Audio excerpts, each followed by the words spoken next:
a town you never heard of. Hey everybody, welcome to the Common Folk Podcast with Ben, Morgan, and Andy.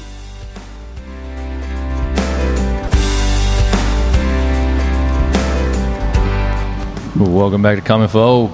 Hold on. We made it to the beer. There we go. We might have to kill that air conditioner, by the way. It just kicked on. It is a little loud. He's got it. All right. Yeah, we're finally at the beer, man. It's been a day, and here we are. Yeah, we made it. The air conditioning does feel good, though. It does feel good. We're on the elements. Yeah. For a good portion of today. Yeah, last episode we recorded, we were outside in the sun, but it felt good. It was nice. It was. What an amazing space. Yep. That they put together. Yep. Good scenery. Yep. Good scenery. Pizza. So for folks who listened last week, they know where we were and where we're coming from, and here we are still in the Crofton area, but now we're in Hardington. And that's not too far from where we were. What, 20 minutes? About 20 minutes, yeah. 12 miles. About the drive, yeah. Is that like, you guys are a bigger town than Crofton? Yeah, a little bit bigger. We're about 1,600 here. Oh, okay. Yeah. So that's kind of double, right? I have no idea. What was Crofton? Like I don't know 800? their population right off the top of my head. 800? Oh, 800. I There you said go. You're 800. right. Dang. Got it. Yep. Okay. All right. So yeah, we're in Hardington. Heidi hooked us up with a little bit of time here to come down to the local brewery and bar and hang out and chat with Jason Wentz. How you doing, bud? Good. Thanks for having me here. Looking Yeah. forward to sitting down and talking with you guys. Absolutely. So it's called Hard Patch, is that right? Yeah. Yep. Hard Patch Brewing Company. Okay. So we just renamed it this last year when I had the chance to purchase the brewing portion of the business. Okay. So it was Big Hair Brew House, and then we rebranded to Hard Patch Brewing Company. How'd you guys come up with that? It's always been a name that I've kind of wanted. I've been brewing since about 2015. Wow. And shortly after I got into it, I was like, I would like to, eventually open up a brewery, and I think I'd call it Hard Patch Brewing Company, just because some of the folks around town, they used to call Hardington Hard Patch, so it's kind of a nickname for the town. Okay. Got it. Yep. So yeah, You've been brewing since you've been in middle school then? yeah, I get that a lot. I still get asked if I'm old enough to drive or buy beer. So. Right on. Yeah. Right on. That's a good thing. Yeah. I'm sure I'll appreciate it as I continue to get older. Yeah. Oh yeah, I'm sure. Yeah. And I can see how that would be like a pretty common question. Like it's got to be the getting old joke. Like the guys come in and they're like, "You even old enough to be here?" Yeah. Oh yeah, exactly. I hear it all the time. But used to it. Old enough to brew beer, just not old enough to serve it. That's all. And that's where it was actually born out of. When you can legally brew beer before you can drink it. So Okay. Oh, wow. So that was going to be my next question. When can you? 18? yeah, yep. I mean, Really? I guess I don't know the exact laws on it, but I had a cousin that was not old enough to drink back in the day, and I was 21 at the time, but he was like, well, I can't buy it, so I might as well brew it at home. And then he got his own home brew system, and then I saw kind of what he was doing. I was like, I want to try this. So that's how I That's pretty kind of cool. got into it. Yeah. I thought you were going to say you stepped up and you're like, I'll be your official taste tester. I'll help you out in this endeavor. You're not old enough, but I can get in there and help you out. So. Oh yeah, I did some taste testing for sure. Nice. We did that once, the home brewing, and it's fun. The 5-gallon bucket. Oh, Always, mine ended up tasting like banana bread, or What? it was like a Hefeweizen that was Yeah. way heftier. So I don't know. You did that too. Man, I just did that. You got those, like, I think it was Kmart at the time, and you Okay. can buy, like, one of those Mr. Beer kits or whatever it is. You ever remember seeing something like that? Yep. Yeah. Yeah, it was- So you It get, was like, the little plastic barrel, and you really aren't doing anything. All you do is just, like, take their syrup and you boil it, and then you throw it in there with some additive, and Let it ferment. and hey, I made beer. Which Yeah. that can't be good in plastic. Like, come Oh, on. I'm sure, Who yeah. thought of this? Yeah. Just marketing. I don't know. I think when it comes to beers and alcohols in general, I mean, it doesn't really matter. Just take it down. I mean, moonshiners, but Right. that's like legit stuff. So Hard Patch, I grew up not in the direct area, but around here, and I always thought the nickname was Partington. Like you guys partied a lot. Oh, that Oh. too. Okay, is Yeah. that the two names between the brewery was Partington and Hard? Well, I never had considered that for the name, but we kind of had a reputation for that. But yeah, that's funny. Partington. I Haven't think heard it's that in a still. while. I think it's still around. I think it's still up and running. So tell us a little bit about yourself. Did you grow up in Hardington? Yes. Yep. Grew up here. Went to college down in Lincoln, Okay. UNL, and then I moved down to Kansas City for a little while. Went to mortuary school down there, came back to Omaha for a few years and then moved back here. Wife and I moved back in 2018, so we've been here coming up on 7 years. Nice. Is your wife from here as well? Yep, she was born and raised here as well. Yeah. So And- you guys like high school sweethearts or what? Yeah, we've been together since I was a junior, senior in high school. Okay. Yeah, Nice. so it's been a while. Yep. Been married for it'll be 8 years this year. Okay. So you mentioned mortuary school. Was your family own the funeral home in town, or how does that work? Yep. So we have Wentz Funeral Home here in town, in Hardington, Crofton, Corridge, Yankton, Okay. and Laurel. So grew up around the business, and that's kind of what got me interested in the first place. So yeah, I moved back here and was in the business from 2018 until the end of 2021 full time, and then kind of step back a little Right. bit. I still help on the side, when my dad needs some Yep. extra help or going on night calls and things like that. So Right. yeah. Yeah. So you still got your license then and everything. Yep. Keep that up. Yeah, I keep that active just so I can Right. kind of help out when they need me, because you never know when things are going to get super busy and Right. you need an extra hand. Okay. Yeah, Well, so- you and Andy have something in common. You guys can share stories. Well, I worked for the Wilbert Burial Vaults Oh, for a okay. number of years, and Sure. then managed a small cemetery in Omaha for a while. Oh, So, nice. did you work for a place in Omaha? Yeah, I was at John A. Gentleman. Oh, you were? Yeah. I worked for John A. Gentleman. So no kidding, I did for about 4 years. You worked there as well? Yeah, Oh, yeah. nice. Wait, Oh, you Tom guys probably Belford. worked together and you didn't even know it. I don't think so. I think they got a I few was years gone. Yeah. separate. I was long He wasn't gone. born yet. Is that what you're saying? Andy does still look like he's 20, but he's not. Not his 20. So no, but yeah, that's a fantastic family. Tom Belford and Yeah. crew out there. Doug. Oh, So, yeah. Yeah, we had some good times. Frickin' Those, Doug. those guys are great. Yeah, they're great. No, they are a lot of fun. So. So I didn't realize there was like a school for that. What's that like? Mortuary school? Yeah. So I was down there in Kansas City for that for a year because I had already completed my undergraduate degree at UNL. Okay. So I just had 2 semesters, but it's a lot of like the embalming and Yep. the theory and things like that. Just kind of learning about the ceremonies and the different religions and kind of what to look for, what to know about all that. So yeah, it was a good program. So I was glad it wasn't longer than a year, just because I didn't know anybody down there. So moving Yeah. back to Omaha was nice, where I actually had friends and family to hang out with. Sure. Yeah. What'd you go to school for in Lincoln? So in Lincoln, I got my degree in psychology. Okay. And was originally thinking med school. Kind of backed off of that and took a gap year, and then that's when I decided to go for mortuary school and then move home. Ultimately, I wanted to be in a small town. I didn't really enjoy living in the large cities that much, and if you're gonna become a doctor or something like that, there's opportunities in the small towns, but there's going to be a lot more in a big city, and I knew I didn't want to live in a place like that for the rest of my life. Did you know when you left for college, because you're coming from a small town, you go to college, did you have the feeling that you wanted to get out of the small town, or did you always know you wanted to come back? Oh, I was ready to get out of the small town at the time. Yep, I was like, I'm going and I'm not coming back. And after being away for a few years, that sure changes. So Yeah. So what is that? What? So many people say that. What changed? Like you I don't know. you begin to miss what you hated. Yeah, I think a lot of it in high school is just there's a lot of rules, and you're living under your parents' house, and things like that make it tough. But Yeah. then when you're on your own, you kind of have your own rules and things like that. And then once you kind of mature a little bit as you get a little older, and then you realize that the things that the small town has to offer maybe weren't so bad in the first place. And you don't really know that until you have the perspective of living in the city. Right. So Yeah, I think it really is that unknown. I mean, I think it's like that with anything when you're growing up, like kind of that grass is greener on the other side thing, and then you get to the other side and you're like, oh man, it wasn't greener. Yeah. But you kind of got to experience that to know. Yeah. It's hard to just take someone's word for it.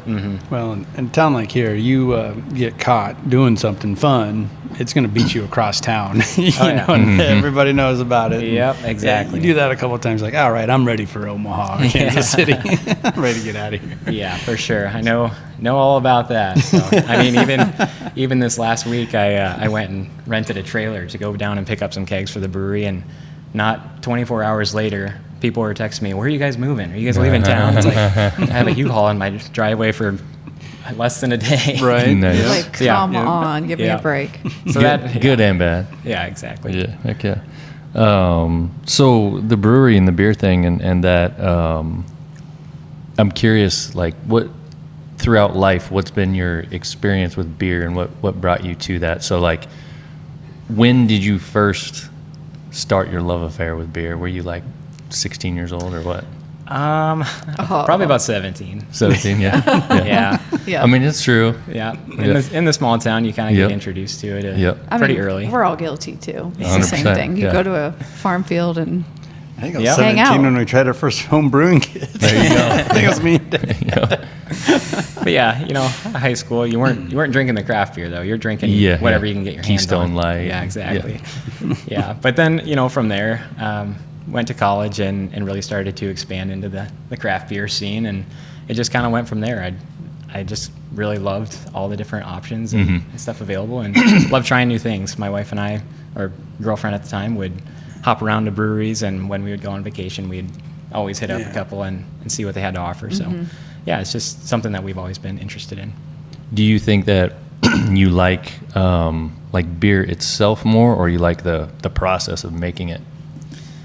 That's a tough one. I would say the beer itself. I mean, Yeah. I do love the process of making it as well. But yeah, I don't know. That's a hard one to answer. It's something that I enjoy the process, and then I can appreciate the beer, I think, more because I know what goes into making it. Yeah. So. I don't know if this is where your head's at, but mine is really over like the last 6 months because I've just decided to take a break from drinking. So like I really haven't drank anything until this week. like yesterday. Yeah. And I always liked it. I drank way too much beer. But I wasn't really drinking for like the enjoyment of the drink, where like just the last couple of days, just having a couple of these, I was looking forward to this, like just the flavors and the experience and the friendship and the camaraderie and those kinds of things, as opposed to just pounding beers. You know what I mean? Yep. Because I was usually just drinking light beers left and right like crazy, Right. where now I feel like I've gotten a little bit better relationship with it, where this is more fun.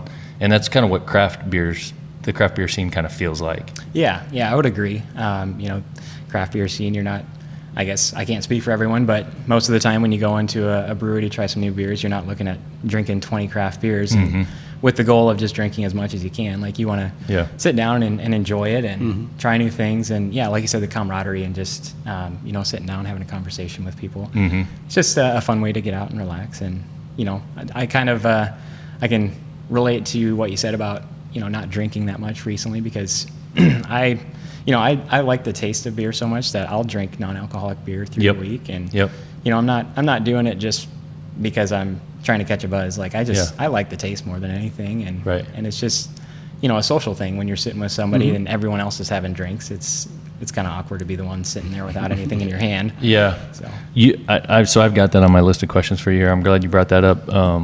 NA beers, like, is that something that you guys might try to tackle, or is that just like, what is do you know the process? Like, it feels like it's this big unknown, because I've been drinking them too for the last, just this year.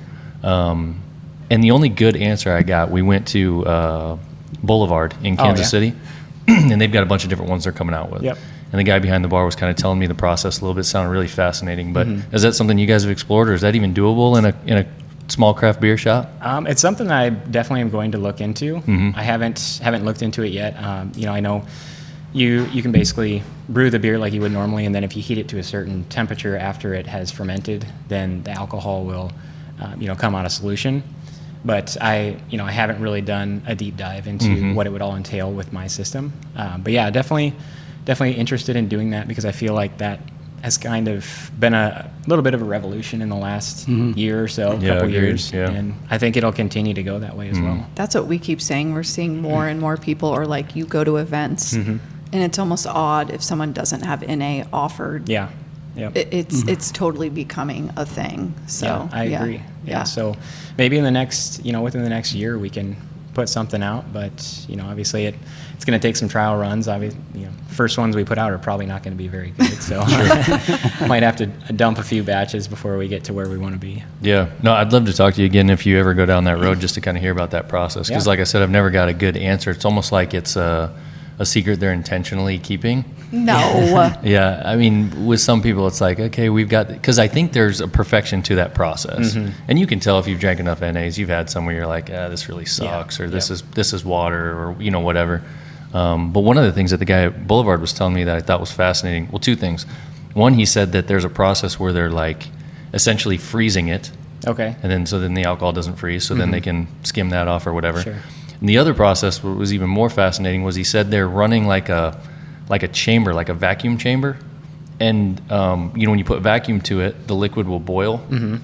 And then the alcohol's boiling out somehow like that without actually heating it and hurting the flavor or whatever. So I don't know if that makes sense, but. Yeah, I mean, with the alcohol, it's got lower evaporation point than the rest of the liquid. So you wouldn't have to boil the whole thing if you just heat it up to a certain point where the alcohol will evaporate, but the rest of the liquid will stay as liquid. Then you could remove it that way and condense it down a series of tubes to get it out. The other thing I want to follow up with you on, and I'll get off of NA beer here, is when I look at them, the majority of them say less than 0.5% alcohol, and then some of them just stay straight up 0. Mm-hmm. And I cannot get anybody to tell me why.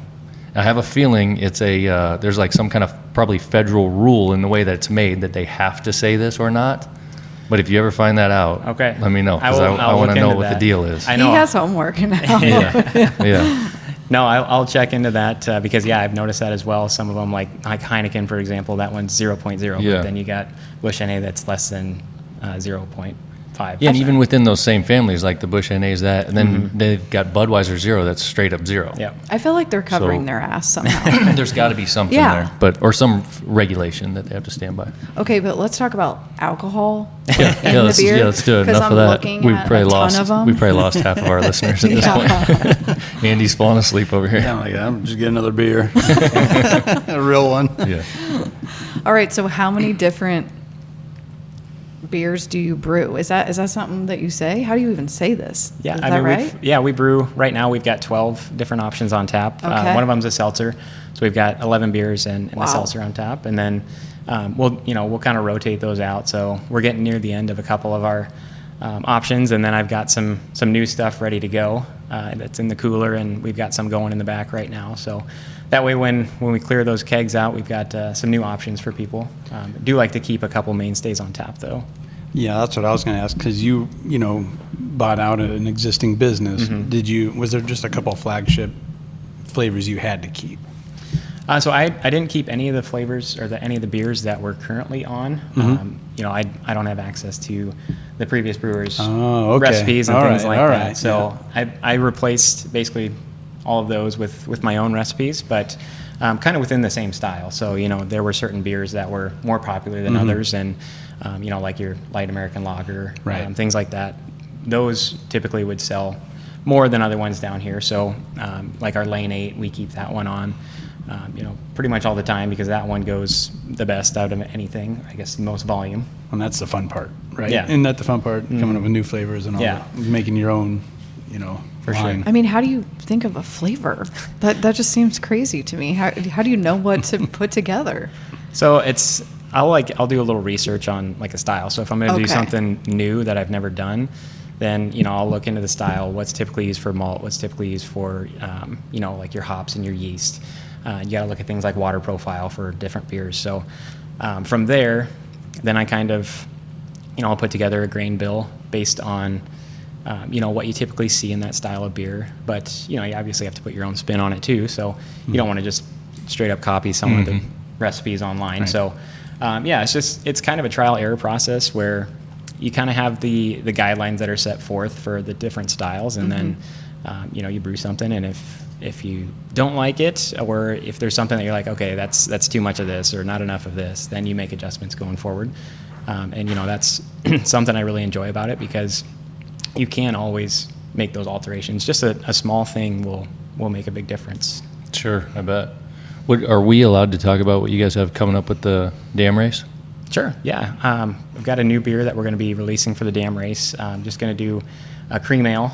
So kind of a misnomer with the name there, because there's no cream involved in it. It's just a lighter ale, kind of similar to a light lager, but has a little more character to it. So want to do something that everybody will enjoy. and that Yeah. you can drink at 8:00 in the morning after you're done running a triathlon. No, it's going to be crisp, Yeah. right? Yeah. Refreshing, and it would have to somewhat be in the same vein anyway of Nebraska Brewing Company's cream ale. It's just called cold beer. That's what they named it, cold beer, and I love it. So, Yeah.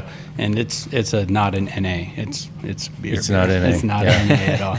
Oh, I did want to ask you. You got a seltzer. I thought the Nebraska Brewing Company, and I know those guys we've had them on the show. They did a line of seltzers, and they're really good. But they're like, I think it was cost prohibited, and it kind of came off as maybe a pain in their ass. Okay. Like they thought they had to do it because everyone was coming out with the seltzer, and they still have it on tap, but they don't have it in 12 packs or 6 packs Okay. anymore. So I was just curious: is your seltzer, does it throw a big wrench in the system, or is it just another type of a beer for you? Yeah, it doesn't really throw a big wrench in the system. I use the same equipment and everything to brew that one, and then basically it's just water and your sugar, and then it doesn't require a mash because you're not using any grain, and then you can actually boil it for less time because a traditional beer takes about an hour for the boil, depending on what you're brewing, 60 to 90 minutes. But with that, you can go as short as 10, 20 minutes for your boil. Well, I think if you could do it. Have another option up there, because seltzers are still pretty popular. Yeah. For sure. And so elaborate on that a little bit. Like, what's the process? What's different between the two? Because obviously seltzers like all the rage now. I mean, you see all these popping up left and right. Certainly they taste sweeter. There's all kinds of crazy flavors of them and things like that. But what is it? Like, what's different? What's different in the process that makes it a seltzer? So the main thing is that, with a beer, you're going to have your malted barley, and that's what you are going to get your sugars and your flavor, like your base grain flavor from. So there's typically no malted barley in a seltzer. So when you brew a beer, you have to do what's called the mash, and you let your grains rest in hot water for about an hour. Okay. And then you withdraw all the fluid, or like all the liquid from that, and that's what's going to be your wort, which is like your base of your beer. Okay. So you get to completely skip that step. So you basically just fill your boil kettle with water, and then you add in just however much sugar you need to make the alcohol percentage. So that is a really quick process. And then with a traditional beer, you're going to do your boil, and you're going to add hops and a few other things throughout the boil, depending on it. 60 minutes is pretty standard for your ales. But with the yeast, with the seltzer, you don't have all of those different types of things. You're not going to add a ton of hops to it like you would an IPA or something like that.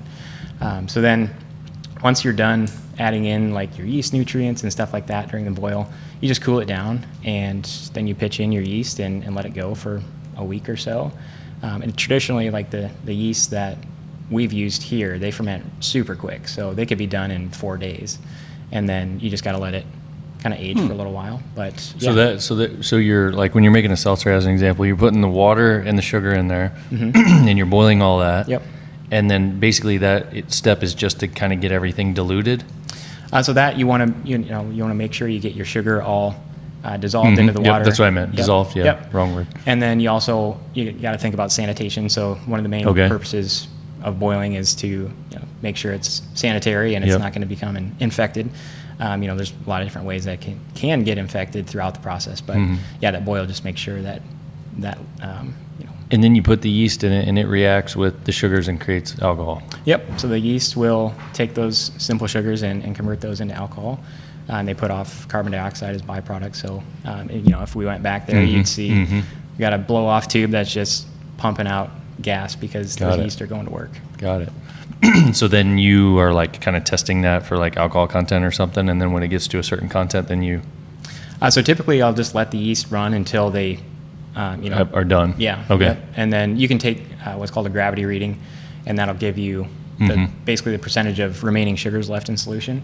So you take a reading at the start before you add your yeast, and then you can test it throughout the process. And then you can kind of gauge where you're at with your fermentation. Interesting. And then after that, you add some kind of flavoring or whatever? Yeah. Yep. You can add that, at the time of bottling or canning or kegging. With ours, we just do kind of a blank seltzer. It's got a little bit of a tropical flavor to it. And then if somebody wants it flavored, there's a bunch of different flavor options that you can just add into the glass and then pour it in.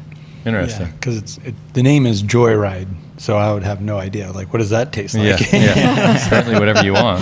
Yeah, this is your show. Plug it, man. It is kind of cool that it's like whatever you want. Like, here it is, add whatever you want. Mm-hmm. Yeah, it gives you more options. Yeah. Rather So than, it's like, do you guys have like the Mio bottles and you're like, Yeah. kind of similar. They're the bottles that you see sitting right up underneath the taps up there. Okay. oh, yeah. Yeah. Okay. So they're like a fruit puree that you put in. Got Nice. you. Yeah. So how do you guys come up with these names? So I kind of just You and your wife or at home? Just like, or just bounce ideas off of family and friends and stuff Okay. like that. Chat Yeah. GTP That's every fun. once in a while. Oh, yeah, that's getting popular. Yeah, and with a name like Joyride, you don't box yourself in like kiwi strawberry. You won't have someone that doesn't taste like strawberry. Yeah. And no, Yeah. it tastes like Joyride. Yeah, it does. We nailed it again. so have you had a pure accident that turned into something amazing? Like you totally did something wrong that you thought. Yeah, like a And then Guinness, it's like, a is Guinness this story. awesome I don't beer? think so. Okay, No, I've not had it go yet. the other way where it turns into something that I don't want. Oh Shoot. no! Throw a little salt in the wound there. Hey, well, you got time. I mean, you're still early at this. Wait, you started doing this how many years ago, did we say? So down here, I just bought this last June. We started brewing. Okay. So, but you've but been I've been doing brewing it for a for while. about 10 years. Yeah. Yep. Okay. On and off. But this is your biggest still. Is there one? I've got three barrel systems. 3. Yep. So we Okay. can do 9 barrels at a time. Got you. Okay. How much volume's in a barrel? 31 gallons in a barrel. Okay. Yep. So we usually end up, finished product, I'll end up with about 85 gallons off of each one of those. Okay. So I've got the Peacekeeper Strawberry Blonde. So good. It is good. I like strawberry beers, and this is a good one. Yeah. Well, thank Andy, you. what do you have? I got the Beachcomber, it's a light hoppy golden ale. So Yeah, we got a little Citra hop flavor in that one, so it's going to be definitely on the hoppier end and kind of have that. It almost smells like kind of like an IPA, but it's not bitter like that. it sort of reminds me of a Blue Moon. Oh, with sure. that citrus, Yep. in there. So I love Blue Moon, so this is right up my alley. Well, good. So, yeah. Appreciate the. Yeah, really free cold beer. I'm all about it. Do you do some of these like only seasonal times, or are they all available all year round? So far, we've had them available basically since we started brewing them. But yeah, I intend to probably do some seasonals. Yeah. Like our Oktoberfest, we had that Oh, sure. during September, October, and then we pulled that off a couple months ago, and then we'll bring it back out probably late August. It seems like Oktoberfest is starting a month early every year as Yeah. we keep going. Yeah. I obviously don't run the business, so I can say this because I have no risk. But I would encourage you to do something like this only in like the summertime, because that's how it used to be. I feel like when I would go to craft breweries and I couldn't wait for it to come out, Yeah. and then I wanted to drink it and I would buy it that much more.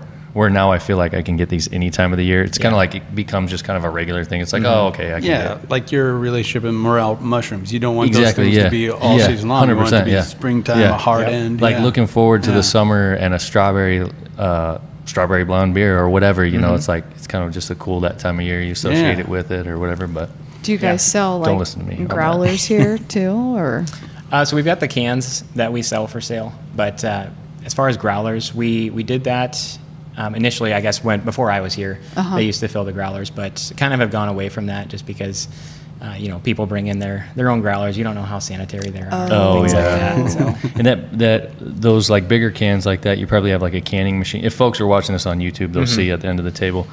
So then you can just literally can it here and send those out the door. yeah, Yeah. yeah. So if we were running low on something in the cooler over there, and somebody wanted a 6-pack, we could fill them up and send them out the door. Oh, Very cool. That's pretty cool how that's been developed. Talking about how you make it seasonal and keep you wanting to come back and looking forward to. There was Sam Adams had a really cool neon bar light, and it had like 7 or 8 of their beers, and whichever one was lit up was the one that was on tap at time. Okay. So I always thought that was a clever. That is cool. Yeah. A light to do, and so the one was always lit up, the Boston Lager, but then the seasonal one, was only one other one that was on tap wherever you were at. So Yeah. I thought that was kind of neat. No, I like that idea of doing the seasonal. That way, people anticipate it and Yeah. are looking forward to something like that. yeah. Yeah. If you had to pick a beer, what would be your favorite? And it doesn't have to be yours. One single beer that would be my all-time favorite. Yeah, is Oh, that that's hard tough. to do It would be when tough, are you yeah. called a brewmaster? I don't know if you consider me a master yet, but Okay, so you're a brew. I'll give him What's the under a nod. master? Yeah, you've got to you be. can just call me a He's a brewer. Padawan. Brewer. A brewer apprentice. You're a brewmaster. I feel like that's what everybody's name is when you're brewing. Like, Or maybe like a favorite type or something. It kind of depends on the season because There you go. I could go for a good IPA like anytime. Yeah. But if we're in the winter months, I love a good stout. The dead of the summer, like a good light lager.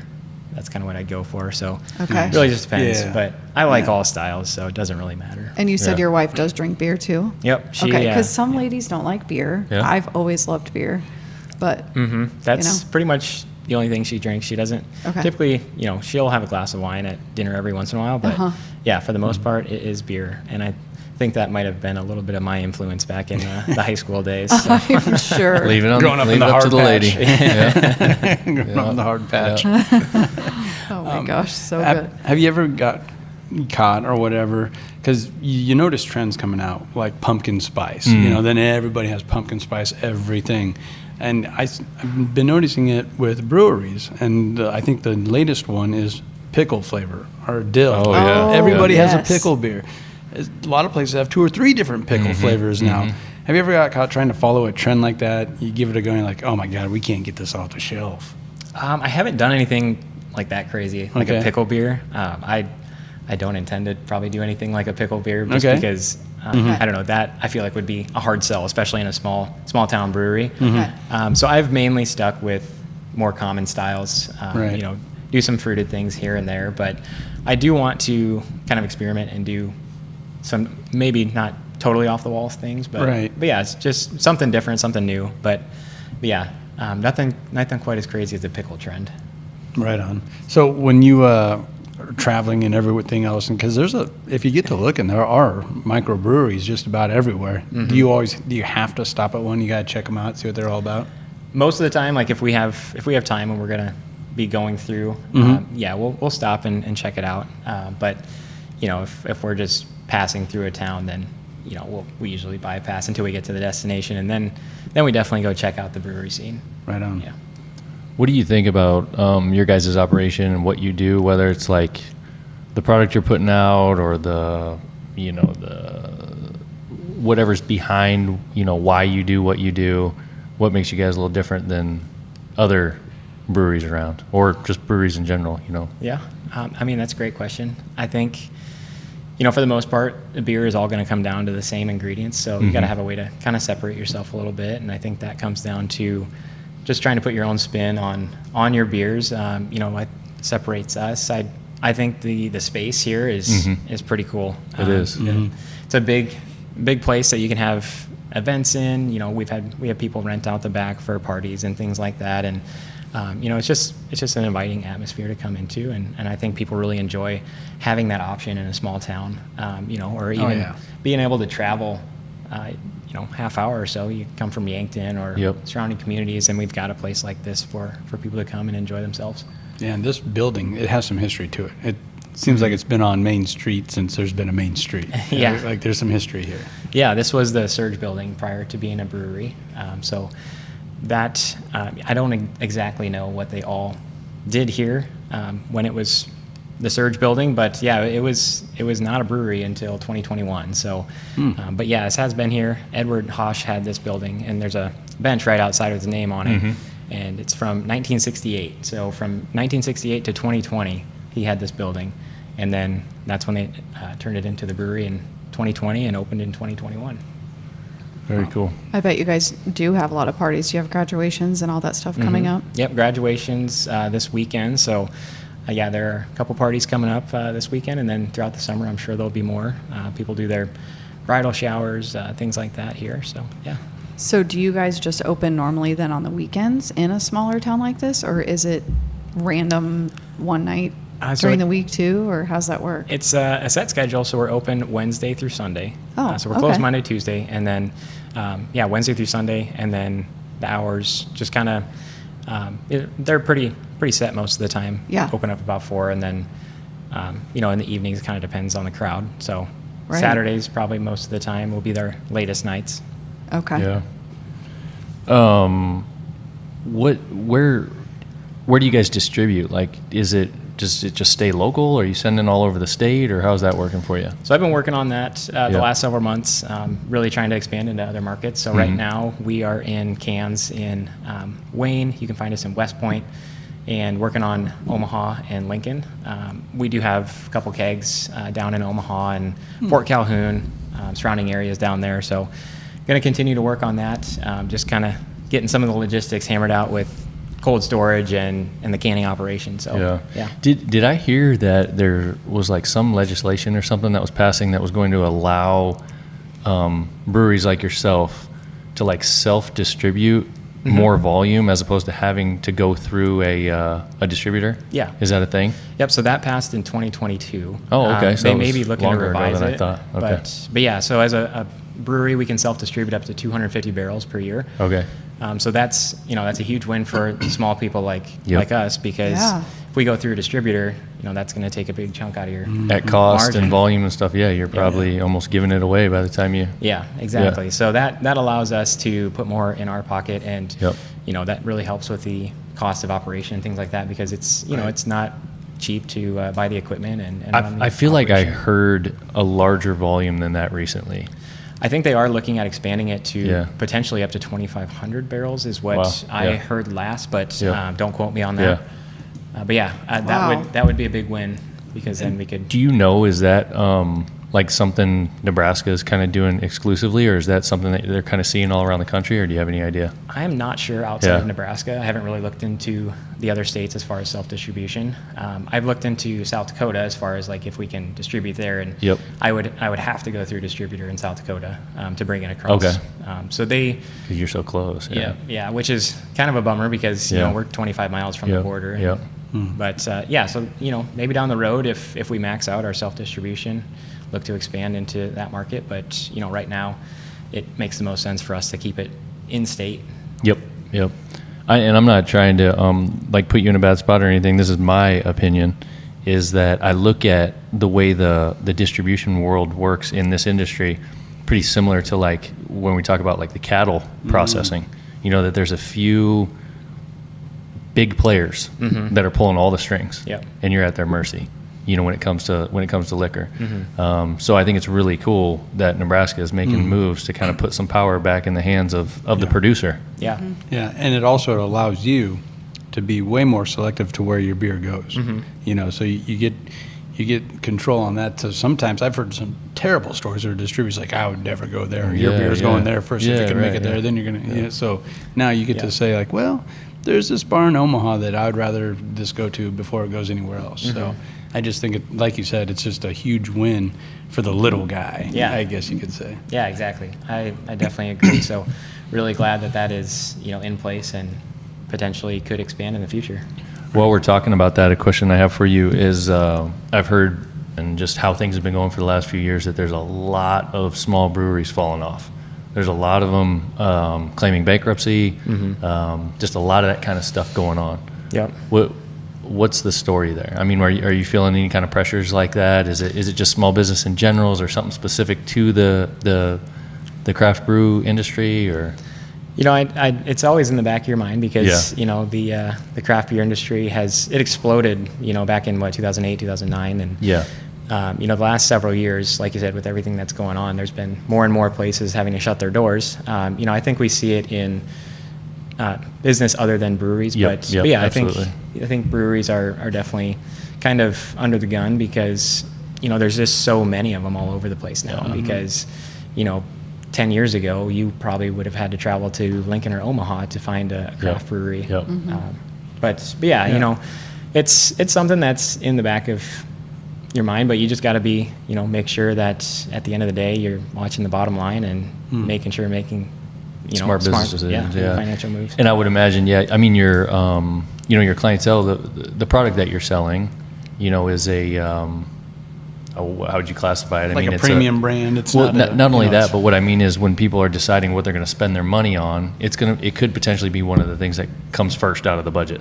It's the same thing with our business. We sell T-shirts. We do branded merchandise and stuff like that. So people don't have to buy those. You kind of call it like choice bills. It's a not fun, like electricity. It's a fun thing. Yeah. So we're kind of the ones that are under pressure first when things start getting tough, which I would imagine you as well. But I don't know. It seems like you guys are doing a great job. I was just curious if you're feeling any of those pressures. And also it makes me think, when you talked about making good decisions and things like that, when you decided, okay, I'm going to go brew some beer and I'm going to have a brewery and whatever, had you thought about all of the things that come with entrepreneurship, like what you're talking about with, man, I got to manage this bottom line, I got to make smart decisions. You were talking about being a salesman earlier, running around and trying to push the product and all of those hats that you have to wear. Yeah. I would say I probably did not anticipate the extent of what it would involve. Going around the sales is probably the biggest thing because you have to travel around to these different bars and restaurants and things and try to pitch your product, and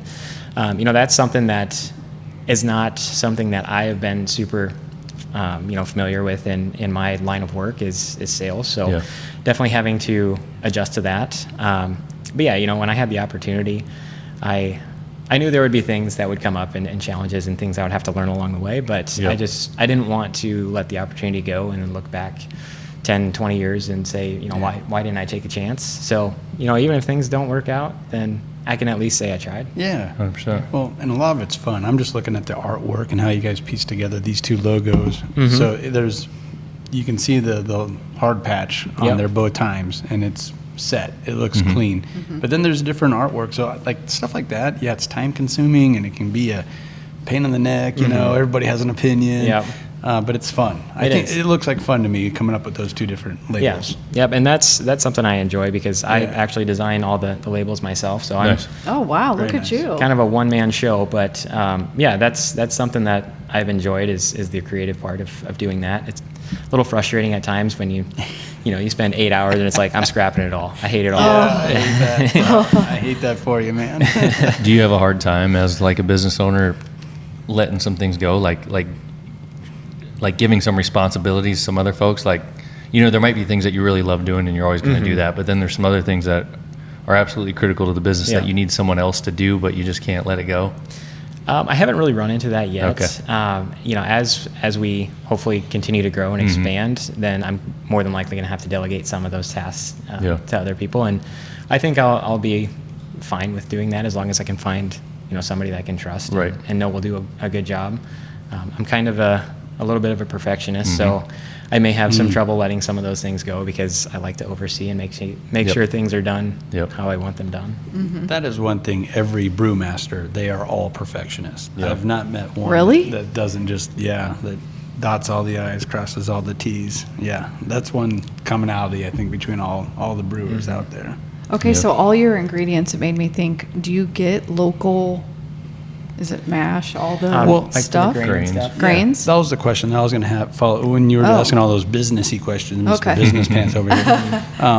I would see a hiccup happening between the relationship between the hop farms and all the brewers and just the back and forth, the supply and demand. Okay, so now there's less breweries, so there's less options for the hop. Do you get hop farmers? Do you get to take advantage of that? There's a hop farm in our area that I thought they were doing good, but they closed their doors a few years ago. So like, what's the relationship like between the hop farms and you guys right now? I've had a couple of the hop farms reach out, and we've got some hops from some of the local places around here. But as far as like where I typically source my ingredients and stuff, I would love to keep things local, but sometimes in the startup stage, I kind of have to be cognizant of the bottom line and make sure that I am able to make a profit at the end of the day. So but yeah, as far as like the hop farms, I haven't really had many people reach out as far as that. So there was a pretty big inventory of hops when I took over, so I'm still actually working through that. So I haven't had to really deal with that yet. Nice. I think we're kind of coming to a close, but I wanted to chat a little bit more about your collab beer and the dam race. What's your guys' affiliation with the dam race in Crofton? So we got invited last year to be the official beer of the dam race, and that was right when I took over the brewing operation, which was super exciting because we had never been to the dam race, so it was our first event, and it was actually the first time we poured any beer that I had brewed out of the commercial system. Oh, wow. So yeah. I think I remember you saying that. And wasn't there another lady? Was that your wife that was helping? Yeah. I remember them. So Yeah. you guys were going out on a limb, like, Yeah. I mean, It was straight out of the good. gate. Oh yeah. Yeah. Was it an apricot?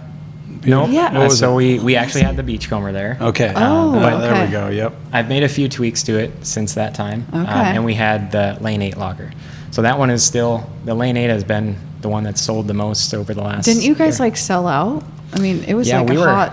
we were out by like I think 10, Yeah. 30. Yeah. Yeah, we brought 2 kegs. And so we'll have to adjust for this year and bring a That little might more. say more about Northeast Nebraska than anything. And on top of that, everyone who was drinking beer had already had one of Doug's Bloody Marys. Marys. At least one. Yeah. Oh, so good. Yeah. So then this year you're doing your own. Yep. A new one. Mm-hmm. And you guys are coming and then pouring it Yeah. too. Yeah, Okay. we'll be there this year. Awesome. We're looking forward to it. Okay, Last we're year gonna be was there. a ton of fun. Cool. Okay. So an exclusive That'll collab beer there. The dam race is July 26th.